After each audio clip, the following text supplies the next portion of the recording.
MPhil संघर्ष action committee की जानिब से आज मुख्तलिफ मुतालबात के लिए एक रोज़ा एहतजाजी धरने का इनेकाद किया गया। इस मौके पर कमेटी की जानिब से यह मुतालबा किया गया कि एमफिल करने वाले प्रोफेसर्स को प्रमोशन का फ़ायदा दिया जाए और कैश के अमल को बहाल किया जाए। महाराष्ट्र में 1400 एमफिल प्रोफेसर है। 2006 से पहले एमफिल और पीएचडी प्रोफेसर्स को प्रमोशन का फ़ायदा दिया जाता था, लेकिन साल 2006 से 2009 के दरमियान एमफिल करने वाले प्रोफेसर्स की प्रमोशन रोक दी गई। प्रोफेसर ने हुकूमत पर इल्ज़ाम लगाया कि वह आला तालीम को बदनाम करने के लिए ऐसा कर रही है।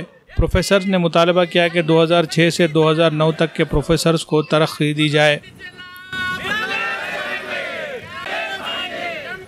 ह्या धरणा आंदोलनाच्या अनुषंगाने आमची मागणी एवढीच आहे की UGCने 5 सप्टेंबर 2022 रोजी सर्व सेवेतील प्राध्यापकांना एमफिलच्या आहारातील सूट दिलेली आहे, परंतु महाराष्ट्र शासनाच्या अवर सचिवांनी एका पत्राचे दोन वेगवेगळ्या पद्धतीने काढून पहिलं पत्र त्यांनी 24 ऑक्टोबर 2023ला काढलं आणि त्या पत्रामध्ये शासनानं असं म्हणलेलं आहे की जे प्राध्यापक सेवेत आहेत त्या प्राध्यापकांना एमफिलच्या आधारे त्यांना सूट देता येतील, परंतु जे प्राध्यापक 2006च्या पूर्वी नियुक्त आहे त्यांना सूटची आवश्यकता आहे।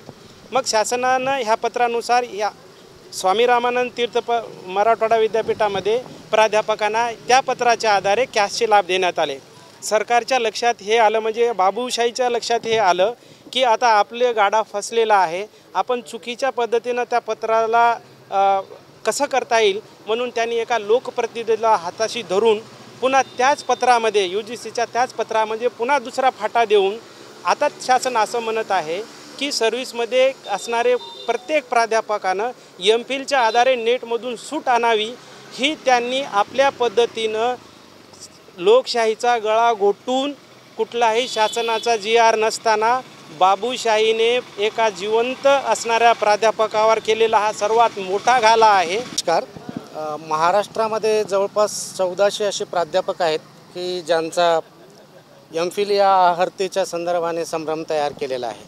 वास्तविक पाहता युनिव्हर्सिटी ग्रँट्स कमिशन ही प्राध्यापकांची अर्हता काय असावी हे निश्चित करण्याचं काम करते आणि त्यानुसार भारतातली विविध राज्य ही ती अर्हता मान्य करतात। परिणामी महाराष्ट्रामध्ये ही अर्हता मान्य केली ती 14 जून 2006 रोजी आणि तेव्हापासून कार्यरत असलेले प्राध्यापक यांना जे एमफिल आणि PhD अर्हताधारक आहेत त्यांना त्याचे लाभ नियुक्तीच्या संदर्भाने किंवा प्रमोशनच्या संदर्भाने मिळत राहिले।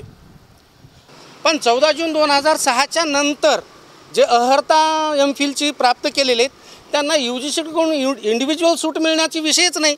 त्याला तर अमेंडमेंट करून UGCने ते एक्झम्पशन दिलेलं आहे, महाराष्ट्र शासनाने त्याला मान्य केलेलं आहे। त्यानंतर नियुक्त्याही झाल्या, प्रमोशनही झाले।